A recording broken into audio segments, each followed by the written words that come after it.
सांस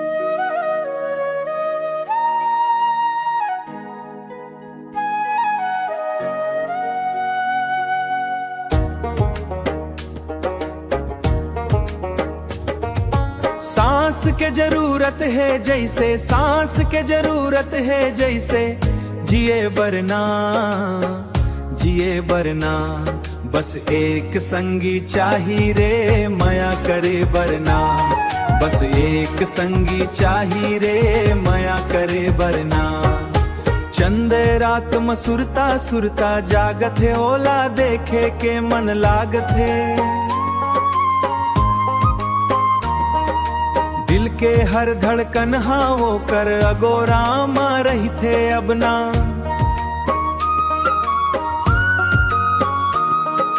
रद्दा माँ फूल जैसे महके ओकर खुशबू ना, अब तो सपना घल लो माँ झलकत वो कर थुथना है। बस एक संगी चाही रे माया करे बरना, बस एक संगी चाही रे माया करे बरना, बस एक संगी चाही रे माया करे बरना, बस एक संगी चाही रे माया करे बरना।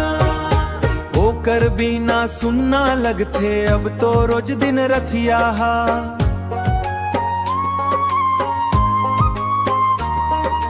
लागत है माया के डोरी में बंधा गे हवे मोर जिंदगी हा।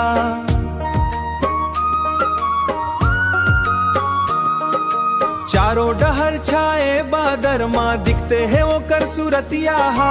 अषाढ़ के बरसत पानी घालो आगी लगा थे जवानी माँ, बस एक संगी चाही रे माया करे बरना, बस एक संगी चाही रे माया करे बरना, बस एक संगी चाही रे माया करे बरना, बस एक संगी चाही रे माया करे बरना। जिया के हर धड़कन